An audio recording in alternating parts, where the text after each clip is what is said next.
கர்த்தருடைய நல்ல நாமம் மகிமைப்படுவதாக. எல்லாம் ரொம்ப சோர்வா இருக்கீங்க. ஆண்டவருடைய வேதனைகள் குறித்து, சிலுவை மரணத்தை குறித்து கேட்டு எல்லாம் ரொம்ப டயர்டாகி நாலாவது வார்த்தைக்காக ஜெபிப்போம். பரிசுத்தமுள்ள எங்கள் பிதாவே, இந்த நல்ல நேரத்துக்காக நன்றி செலுத்துகிறோம். ஆண்டவரே, ஸ்தோத்திரம் அப்பா, உம்மை துதிக்கிறோம். இந்த நாளில் கூட கர்த்தாவே, உம்முடைய சிலுவை பாடுகளை கர்த்தாவே 7 வார்த்தைகளை தியானிக்க நீர் பாராட்டின நல்ல கிருபைக்காக நன்றி செலுத்துகிறோம். ஸ்தோத்திரம் ஆண்டவரே. கர்த்தாவே, இந்த வேலை ஆண்டவரே, இந்த 4வது வார்த்தையின் மூலம் உம்முடைய பிள்ளைகளோடு கூட பேச வேண்டுமாய் ஜெபிக்கிறேன். ஸ்தோத்திரம் தகப்பனே, உம்முடைய பிள்ளைகள் என்ன தேவைகளோடு இங்கு வந்திருக்கிறார்கள் என்று நீர் அறிந்திருக்கிறேன். உம்முடைய பிள்ளைகளோடு கூட பேசும் பரிசுத்த ஆவியின் நிறைவும் அபிஷேகமும் எங்களோடு கூட தொடர்ந்து இடைப்படுவதாக இயேசுவின் நாமத்தில் ஜெபிக்கிறோம் பிதாவே, ஆமென். 4வது வார்த்தையாக பிதாவினால கைவிடப்பட்ட சூழ்நிலையில சிலுவை பாடுகளின் கொடிய வேதனையினால இயேசு சொன்ன வார்த்தை, என் தேவனே என் தேவனே ஏன் என்னை கைவிட்டீர். பாருங்க, இந்த இயேசுவோட இந்த நிலைமையை நாம இப்பதான் தொடர்ந்து கேட்டுக்கிட்டே வரோம். அது கூட கொஞ்சம் நம்ம மனடைய கண்களுக்கு முன்னாடி மனதுல கொஞ்சம் கொண்டு வருவோம். வசனம் சொல்லுது, கெத்செமனே தோட்டத்துக்கு இயேசு சென்று ஜெபித்த பொழுது திகிலடையவும் வியாகுலப்படவும் தொடங்கினார். பாருங்க, அப்போ லூக்கால 22வது அதிகாரம் 44வது வசனம் சொல்லுது, அவருடைய வேர்வை ரத்தத்தின் பெரும் துளிகளாய் தரையிலே விழுந்தது. இது வரைக்கும் நம்ம யாராவது கேள்விப்பட்டிருக்குமா இப்படி வேர்வை வந்து ரத்தமா வந்துச்சு அப்படின்னு சொல்லிட்டு? இல்ல. அப்ப அவ்வளவு வியாகுலத்தோட கவலையோட திகிலோட இருக்கிற இயேசுவை தான் அந்த போர் சேவகர்கள் வந்து பிடிச்சிட்டு அன்றைக்கு இரவு முழுதும் தூங்க விடாம முதல்ல ஒரு அந்த பிரதான ஆசாரியர் கிட்ட கூட்டு போறாங்க. அப்புறம் அங்கிருந்து ஏரோது கிட்ட கூட்டு போறாங்க, அங்கிருந்து பிலாத்து கிட்ட போறாங்க. அப்படி ரொம்ப நைட்டெல்லாம் தூங்க விடாம அவரை அலைக்கழிக்கிறாங்க. அப்புறம் கடைசியில அவருக்கு சிலுவை மரணம் அப்படின்னு சொல்லி முடிவு பண்ணி அந்த சிலுவைய அவரே தூக்கிட்டு போற மாதிரி வச்சிருக்காங்க. அப்போ ஒரு 70-80 கிலோ இருக்கிற மனுஷனை சிலுவையில அறையணும் அப்படின்னா அந்த சிலுவை எவ்வளவு வெயிட் இருக்கும்? அப்போ அந்த சிலுவை உடையாம இருக்கணும் அப்படின்னா குறைஞ்சது ஒரு 2 மடங்கு 3 மடங்கு வெயிட் இருந்தாதான் அந்த சிலுவை வந்து தாங்கும். அப்போ ஒரு 200 கிலோ கிட்டத்தட்ட இருக்கிற அந்த சிலுவையை இயேசுவையே தூக்கிட்டு போகும்படி இழுத்து கொண்டு போகும்படி பண்ணியிருக்காங்க. அதோட அந்த நேரத்துல தலையில முள்முடிய வச்சு ரோமானிய போர் சேவகர்கள், பலமான போர் சேவகர்கள் அவரை அடிக்கிறாங்க. அப்ப பாருங்க, அந்த சூழ்நிலை சிலுவையில அறைந்த பிறகு சும்மா இல்லாம அங்க இருக்கிறவங்க எல்லாம் இப்பதான் கேட்டோம், நீ உண்மையிலே தேவனுடைய குமாரன் அப்படின்னா உன்னை நீயே ரட்சித்துக் கொள் அப்படின்னு சொல்லி அவரை நிந்திக்கிறாங்க. தூஷணம், அவமானம். அப்ப அந்த பலனே இல்லை. அப்ப இயேசு கிட்ட அவர் உடம்புல ஒரு சொட்டு ரத்தம் கூட இல்லை. உடல் ரீதியா மன ரீதியா ரொம்ப சோர்வடைந்து வேதனையோட உச்சத்துல அந்த கொடிய சிலுவை பாடுகளின் நிமித்தம் இயேசு சொன்ன வார்த்தை தான், என் தேவனே என் தேவனே ஏன் என்னை கைவிட்டீர். நம்ம அதை சிந்திச்சு பார்த்தோம்னா பிதாவுக்கு ஒரு செகண்ட் போதும் இல்லையா, அந்த இஸ்ரவேல் ஜனங்களை அழிச்சு போட்டு இயேசுவை சிலுவை மரணத்திலிருந்து விடுவித்து இருக்க முடியும் இல்ல? அப்போ இயேசுவுக்கும் ஒரே ஒரு செகண்ட் போதும் தம்மை தாமே விடுவித்துக் கொள்ள முடியும். அவருக்கு எல்லா அதிகாரங்களும் கொடுக்கப்பட்டிருந்தது. ஆனா அவரும் அப்படி செய்யல, பிதா அப்படி செய்யல. ஏன்னா பிதா வந்து மனுஷர்கள் மேற்கொள்ள அன்புனால செய்யல. குமாரனும் அப்படி செய்யல. ஏன் அப்படின்னா குமாரன் வந்து பிதாவோட சித்தத்துக்கு கீழ்ப்படிந்து கடைசி மரண பரியந்தம் தம்மை தாழ்த்தினார். பாருங்க, இயேசுவுக்கு ஏன் இவ்வளவு கொடிய பாடுகள்? மனுஷர்களுக்கு நம்ம திடீர்னு ஒரு ஏதாவது ஆக்சிடென்ட் நடக்குது, இல்ல கீழே விழுறோம் அப்படின்னா என்ன நடக்கும்? முதல்ல நம்ம மயங்கி போயிடுவோம் இல்லையா?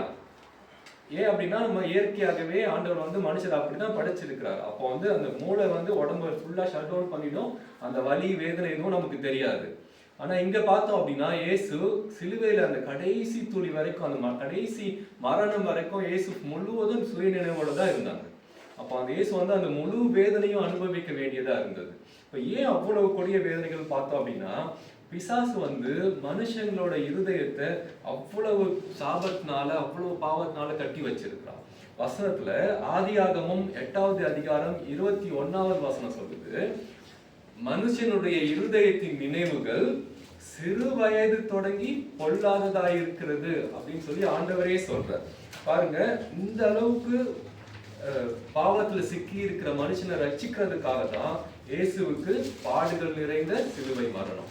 இயேசுவோட சிலுவை பாடுகள் எவ்வளவு கொடியதோ அவ்வளவு கொடுமையானது மனுஷர்களுடைய பாவங்கள். இன்னைக்கு கூட உலகத்துல பாருங்க, நியூஸ் பேப்பர்ல பாருங்க, எவ்வளவு யுத்தங்கள், அரசியலா இருக்கட்டும், இல்ல நீங்க ஒரு தனி மனிதனா இருக்கட்டும், எல்லா இடத்துலயும் இந்த கொள்ளைகள்லாம் ரொம்ப பெருகி போயிருக்கு. அவ்வளவு பாவத்துல சிக்கி இருக்கிறவங்களை ரட்சிக்கிறதுக்காக தான் இயேசுவுக்கு பாடுகள் நிறைந்த சிலுவை மரணம். கிறிஸ்து ஒருவேளை நமக்காக மறிக்காம இருந்தான்னு வச்சுக்கோங்க, நம்ம நிலைமை என்னவா இருக்கும்? கொஞ்சம் யோசிச்சு பாருங்க. நமக்கு ரட்சிப்பு கிடையாது. இந்த ஜனக்கூட்டத்தோட நாமளும் ஒருத்தரா அப்படியே பிறந்து பாவத்திலேயே வாழ்ந்து நம்ம அக்கிரமத்துல மறிக்கிறதா இருக்கும். பிசாசு நம்ம அழிச்சு போட்டிருப்போம், பினிஷ் இல்ல. நம்மளுக்கு நித்திய ஜீவன் கிடைக்காது, நம்ம நரகத்துல போய் சேர்றதா இருந்திருக்கும். அதனால கிறிஸ்து நமக்காக மரித்ததோட அந்த சிலுவை மரணத்தோட மதிப்பை நம்ம உணர்ந்து கொள்ள வேண்டும். அந்த உணர்ந்து கொள்றது மட்டும் இல்ல, நாம ஆண்டவருக்கு நன்றி உள்ளவர்களாக இருக்க வேண்டும். தேவனே, இந்த 4வது வார்த்தையின் மூலம் இந்த பிள்ளைகளுக்கு நான் என்ன சொல்ல வேண்டும் அப்படின்னு சொல்லி ஜெபித்த பொழுது, ஆண்டவர் உங்களுக்கு கொடுத்த நன்மை, ஆண்டவர் உங்களுக்கு கொடுத்த அபிஷேகம் உங்களிடத்துல இருக்கும் பொழுதே அதோட மதிப்பை நீங்கள் உணர்ந்து கொள்ள வேண்டும். ஒருவேளை அது உங்ககிட்ட இருந்து பின்னும் எடுக்கப்பட்டா அதுக்கப்புறமா அழுது புலம்பி பிரயோஜனம் இல்லை. பாருங்க, ஆண்டவர் உங்களுக்கு உங்க வாழ்க்கையில எல்லாத்தையும் பெஸ்டா கொடுத்திருக்கிறார். நீங்க அதோட மதிப்பை நன்றாக உணர்ந்து கொள்ள வேண்டும். ஆண்டவர் இஸ்ரவேல் ஜனங்களுக்கு வானத்திலிருந்து மன்னாவை கொடுத்தார், ஆனா அவங்க அதை உணர்ந்து கொள்ளவில்லை. நாம கூட பாருங்க, நம்ம வாழ்க்கையில சில நேரம் ஆண்டவர் தந்ததை உணராம இருக்கிறோம். ஆண்டவர் உங்களுக்கு நல்ல கணவனை, நல்ல மனைவியை தந்திருக்கிறார். இது ஆண்டவரே உங்களுக்கு தந்தது. நல்ல குடும்பத்தை தந்திருக்கிறார், நல்ல தகப்பனை, தாயை தந்திருக்கிறார், நல்ல வேலையை தந்திருக்கிறார், நல்ல படிப்பை, நல்ல அறிவை தந்திருக்கிறார், நல்ல தாளந்துகளை தந்திருக்கிறாரா இல்லையா? இருக்கிறத பார்த்தா அப்படி ஒண்ணும் இல்லை. தேவனுடைய பிள்ளைகள், ஆண்டவர் தந்த இந்த ஆசீர்வாதம், இந்த கிருபை உங்ககிட்ட இருக்கும் பொழுது அதன் மதிப்பை நீங்க உணர்ந்தவர்களாக இருக்க வேண்டும். இப்போ கிறிஸ்துவுக்கு இவ்வளவு பாடுகள் நிறைந்த மரணத்துக்கு பிறகு என்ன நடந்ததுன்னு பாருங்க. வெளிப்படுத்தல் 1வது அதிகாரம் 18வது வசனம் சொல்லுது, எஸ், மரித்தேன், ஆனாலும் சதா காலங்களிலும் உயிரோடு இருக்கிறேன், மரணத்திற்கும் பாதாளத்திற்கும் உரிய திறவுகோள்களை உடையவராயிருக்கிறேன். மத்தேயு 28வது அதிகாரம் 18வது வசனம் சொல்லுது, வானத்திலும் பூமியிலும் சகல அதிகாரமும் எனக்கு கொடுக்கப்பட்டிருக்கு. ஆண்டவர் குமாரன் கிட்ட எல்லாத்தையும் கொடுத்துட்டார். அவரே வழியும் ஜீவனுமாய் இருக்கிறார். அவர் இல்லாம பிதா கிட்ட ஒருவராலையும் போக முடியாது. எல்லா அதிகாரத்தையும் குமாரனுக்கு கொடுத்து ஆண்டவர் இயேசு கிறிஸ்துவை மகிமைப்படுத்தினார். இப்ப தேவனுடைய பிள்ளைகளாகிய உங்களுக்கும் இந்த உலகத்துல இருக்கும் பொழுது பாடுகள் உண்டு, அதற்கு பிறகு மகிமையும் உண்டு. இப்போ இந்த உலகத்துல இது எல்லாருக்கும் நார்மல், இது இயற்கையாவே எல்லாருக்கும் சில பிரச்சனைகள் வரதான் செய்யும், சில வியாதிகள் வரதான் செய்யும், ஒரு நாள் மரணம் வரதான் செய்யும். இது காமன், இது இயற்கை. ஆனா இதுக்கு மத்தியில நீங்க சாட்சியோட வாழ்ந்தீங்கன்னா, ஆண்டவரை உறுதியா பிடிச்சுக்கிட்டீங்க அப்படின்னா, பிசாசோட சோதனைகளை எதிர்த்து நின்று ஜெயிச்சீங்கன்னா ஆண்டவர் உங்களையும் மகிமைப்படுத்துவார். தானியேலுக்கு தந்தது போல மகிமை உங்களுக்கு வேணும் அப்படின்னா முதலாவது சிங்கக்கேபிக்குள்ள போகணும். தாவீதுக்கு தந்தது போல மகிமை வேணும் அப்படின்னா ராஜாவ அபிஷேகம்ல அது வேணும் அப்படின்னா முதலாவது கோலியாத்து முன்னாடி எதிர்த்து நின்று ஜெயிக்கணும். எனக்கு மகிமை மட்டும்தான் வேணும், சோதனை வேணாம்னு சொல்லக்கூடாது.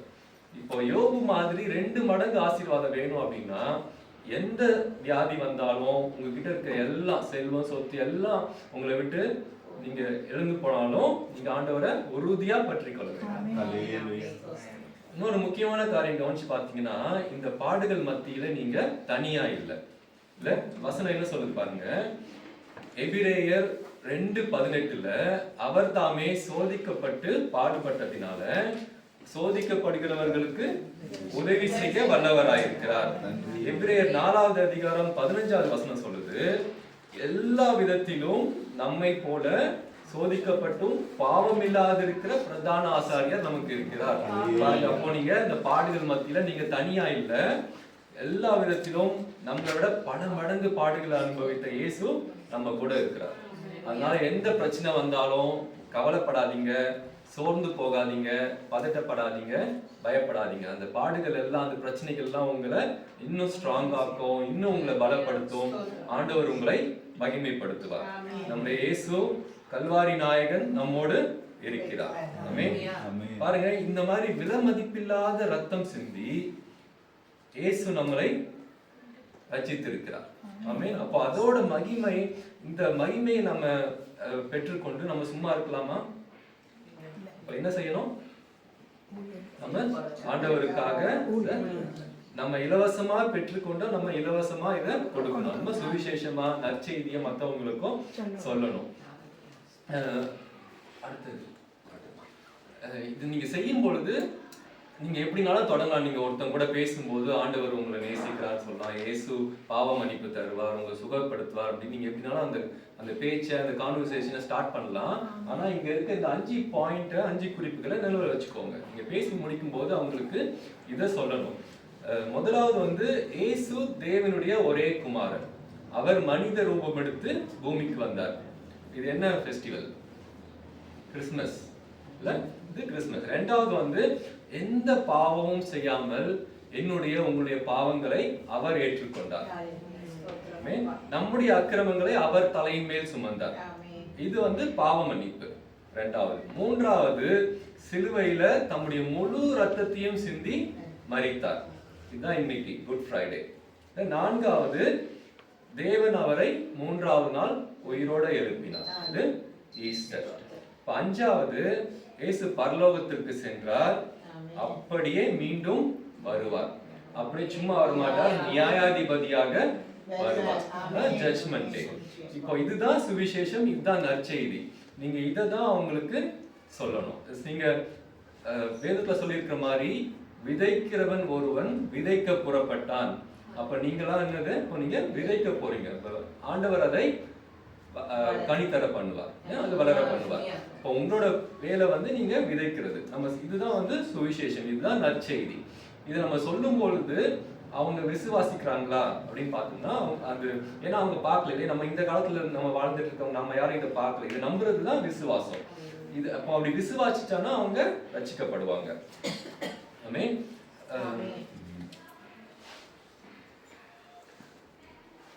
பரிசுத்த ஆவியானவர் உங்களோட இடைப்பட்டார், தேவன் உங்களோட பேசினார் என்று விசுவாசிக்கிறேன். இந்த வார்த்தைகளுக்கு ஒப்பு கொடுத்து ஜெபிப்போம். எங்கள் அன்பின் பரலோக பிதாவே, 4வது வார்த்தைக்காக நன்றி செலுத்துகிறோம். தேவனே அப்பா, உங்களுடைய பிள்ளைகளோடு கூட நீ பேசினீர் என்று விசுவாசிக்கிறோம். தகப்பனே, நீ பேசினதுக்காக நன்றி. பரிசுத்த ஆவியானவர் கர்த்தாவே, உங்களுடைய பிள்ளைகளை தொடர்ந்து பொறுப்பெடுத்து வழி நடத்துவீராக. ஆண்டவரே ஸ்தோத்திரம் அப்பா, உங்களுடைய சுவிசேஷத்தை சொல்ல நற்செய்தியாக அறிவிக்க ஒவ்வொருவரையும் ஆயத்தப்படுத்துவீராக. உங்களுக்கு நன்றி செலுத்துகிறோம். ஸ்தோத்திரம் கர்த்தாவே, நீர் எங்களுக்கு தந்த நன்மை, நீர் எங்களுக்கு தந்த அபிஷேகம் எங்களுக்கு இருக்கும் பொழுதே ஆண்டவரே அதை உணர்ந்து கொண்டவர்களாக கர்த்தாவே, அதை மூலம் உங்களுக்கு நன்றி உள்ளவர்களாக இருக்க ஆண்டவரே, எங்களை முழு இருதயத்தோடும் முழு மனதோடும் உங்களிடத்துல அன்பு கூற எங்களுக்கு உதவி செய்யுங்க. உங்களுடைய ஆளுகை அப்பா, உங்களுடைய பிரசனத்தில் எங்களை ஒப்புக் கொடுக்கிறோம். நீ தொடர்ந்து வழி நடத்துவீராக. இயேசுவின் மூலம் ஜெபிக்கிறேன் நல்ல பிதாவே.